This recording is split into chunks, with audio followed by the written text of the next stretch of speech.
यूहन्ना 16। मैंने आरंभ में तुमसे यह बातें इसलिए नहीं कही क्योंकि मैं तुम्हारे साथ था, परंतु अब मैं अपने भेजने वाले के पास जाता हूँ, इसीलिए तुम्हारा मन शोक से भर गया है।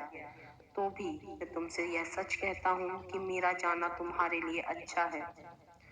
क्या आपने कभी यह सोचा कि परमेश्वर ने ऐसा क्यों कहा कि मेरा जाना तुम्हारे लिए अच्छा है? आज हम बाइबल के इसी वचन के गहरे भेद को जानेंगे। सबको जय मसीह की। वचन में लिखा है, क्योंकि यदि मैं ना जाऊं तो वह सहायक तुम्हारे पास ना आएगा, परंतु यदि मैं जाऊंगा तो उसे तुम्हारे पास भेजूंगा।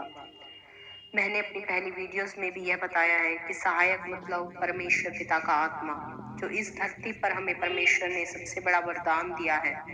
अब परमेश्वर का वचन कहता कि मैं जाऊंगा तभी वह पवित्र आत्मा तुम्हारे पास आएगा। परमेश्वर के धरती पर रहते हुए पवित्र आत्मा हमारे पास क्यों नहीं आ सकता था? क्या आपने कभी यह भी सोचा है?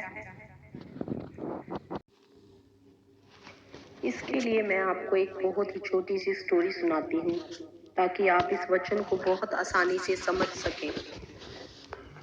4 सदस्यों का एक परिवार है, जिसमें माता पिता, एक बेटा बेटी है। सबकी लाइफ आगे बढ़ती है। माता पिता अपने बच्चों की शादी के विषय में सोचते हैं, उनकी शादी कर देते हैं, बेटे की भी और बेटी की भी। काफी समय बीतने के बाद माता पिता के मन में आता है कि अब हम बूढ़े हो चुके हैं, तो हमें अपनी एक विल यानी वसीयत बनवा लेनी चाहिए, ताकि जो कोई भी हमारे मरने तक वफादार रहेगा उसे हम अपनी वसीयत का हिस्सा दे सकें, और जो कोई इनमें से निकम्मा निकलता है यानी वफादार नहीं रहता, उसका हिस्सा भी उस वफादार वाले बेटा या बेटी को मिल जाएगा। अब बाइबल के वचन को पढ़ते हैं। इब्रानियों की 9, मसीह के लहू की सामर्थ्य। वचन कहता है कि व्यवस्था के अनुसार सब वस्तुएं लहू के द्वारा शुद्ध की जाती हैं। मीन्स परमेश्वर ने अपनी कानून की पुस्तक में हमें यह समझाया कि बिना लहू के बहाए पापों की क्षमा नहीं। साधारण शब्दों में, अगर कोई इंसान पाप करता है तो उसका मूल्य सिर्फ लहू के द्वारा ही चुकाया जा सकता है। इसलिए पहली वाचा भी बिना लहू के नहीं बांधी गई।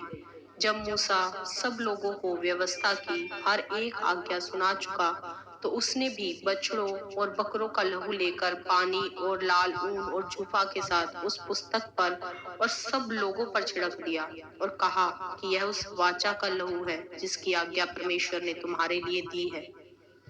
इसी प्रकार नई वाचा के अनुसार यीशु नासरी जी का लहू नई वाचा का मध्यस्थ है, ताकि उसकी मृत्यु के द्वारा जो पहली वाचा के समय अपराधों से छुटकारा पाने के लिए हुई है, बुलाए हुए लोग प्रतिज्ञा के अनुसार अनंत मिरास को यानी परमेश्वर की विरासत को प्राप्त करें। अब इन लाइंस को बहुत ध्यान से सुनिए, क्योंकि जहां वाचा बांधी गई है वहां वाचा बांधने वाले की मृत्यु का भी समझ लेना बहुत आवश्यक है, क्योंकि ऐसी वाचा मरने पर ही पक्की होती है, और जब तक वाचा बांधने वाला जीवित रहता है तब तक वाचा काम की नहीं होती। वाचा का मतलब परमेश्वर की वसीयत या विल है।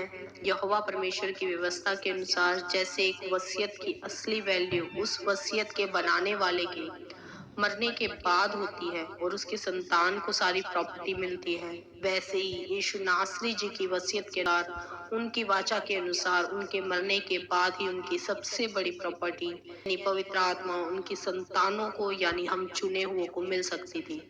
इसीलिए उन्होंने अपने वचन में कहा कि मेरा जाना तुम्हारे लिए बहुत ही अच्छा है, तभी तो तुम मेरी वसीयत को यानी पवित्र आत्मा को पा सकोगे। एक दिन जब मैं बाइबल के इसी वचन को पढ़ रही थी तो मुझे यह बड़ा साधारण सा लगा, पर जैसे ही पवित्र आत्मा ने मुझे इस शब्द वाचा का मतलब समझाया तो मैं हैरान रह गई, इतने गहरे भेद से, वो भी बाइबल के सिर्फ एक ही शब्द से। इसके लिए मैं परमेश्वर का और उसकी आत्मा का बहुत बहुत धन्यवाद करती हूँ। सबको जय मसीह की। May God bless you all. Praise the living Lord.